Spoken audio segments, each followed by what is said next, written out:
Pernahkah mendengar ungkapan ini? Belum berasa makan kalau belum makan nasi. Pemirsa Hidup Sehat Plus pasti sering ya mendengarnya. Nasi sudah menjadi bagian yang tak terpisahkan dari kehidupan sehari-hari.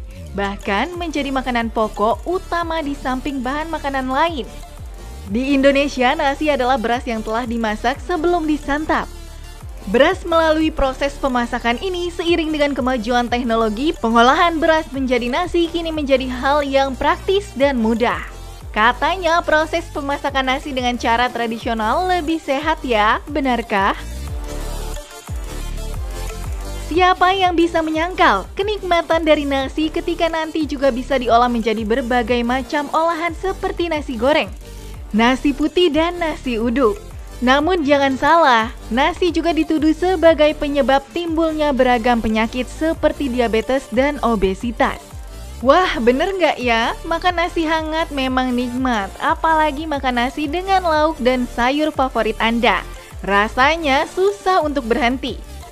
Namun kalau terlalu banyak makan nasi, itu bisa bikin gemuk. Mitos, setiap 100 mg nasi mengandung 175 kilokalori dengan komposisi protein sebanyak 4 gram dan karbohidrat sebanyak 40 gram. Jika ingin menurunkan berat badan, nasi harus tetap menjadi bagian dari makan kita sehari-hari sebagai salah satu sumber karbohidrat. Namun, porsi nasi yang ingin kita makan harus disesuaikan dengan tujuan yang ingin kita capai. Hampir semua orang pasti suka ya makan nasi, bener nggak ya? Tapi ada sebagian orang yang suka makan masih dalam kondisi panas atau hangat. Katanya kalau makan nasi tidak hangat, Anda tidak mau memakannya. Lalu bagaimana dengan penderita diabetes yang justru dilarang makan nasi hangat? Ini fakta atau mitos? Fakta.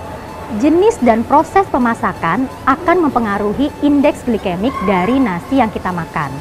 Semakin pulen nasi dan makin menyerupai bubur, maka indeks glikemiknya akan semakin tinggi. Oleh karena itu, penderita diabetes diharapkan untuk lebih memilih nasi merah ataupun nasi putih yang dingin, atau dapat menggunakan trik nasi putih disimpan di dalam lemari pendingin selama 24 jam dan kemudian besoknya dihangatkan. Hal ini akan menurunkan indeks glikemik dari nasi sehingga aman untuk dikonsumsi oleh penderita diabetes. Bukan hanya nasi putih yang dikonsumsi masyarakat. Percaya nasi merah lebih sehat karena lebih rendah kalorinya. Nasi merah sering dikonsumsi mereka yang sedang berdiet karena dianggap lebih sehat. Tapi itu fakta atau mitos ya pemirsa? Jawabannya adalah mitos. Nasi putih dan nasi merah sama-sama memiliki kandungan kalori yang sama, yaitu sebesar 175 kilokalori. Namun nasi merah memiliki keunggulan yang lebih tinggi, yaitu memiliki kandungan serat dan vitamin yang lebih banyak.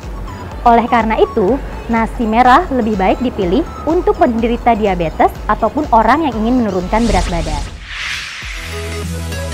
Banyak yang bilang nasi itu banyak mengandung gula dan tidak cocok untuk orang dengan diabetes. Fakta atau mitos selanjutnya, benar nggak ya bahwa nasi banyak mengandung gluten? Fakta, nasi yang dipanaskan berjam-jam akan meningkatkan indeks glikemik dari nasi tersebut.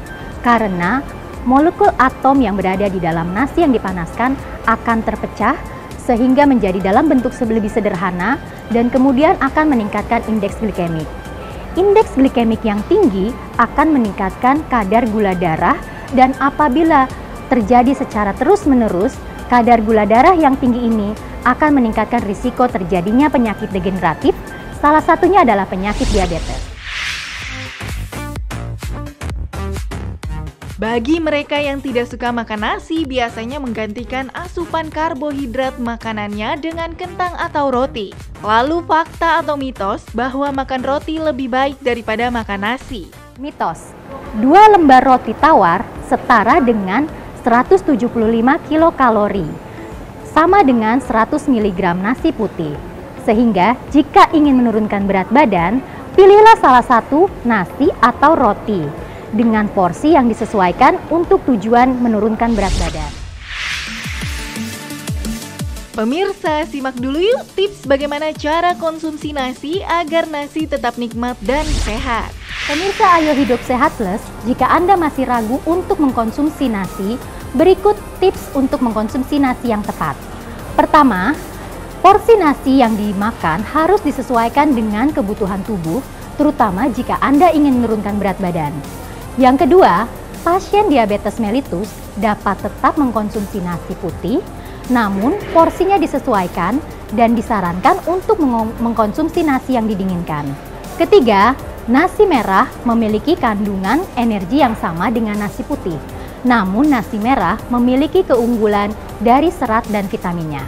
Keempat, nasi dapat dimakan kapan saja, baik untuk sarapan, makan siang ataupun makan malam. Namun porsi nasi yang dimakan harus disesuaikan dengan kebutuhan tubuh.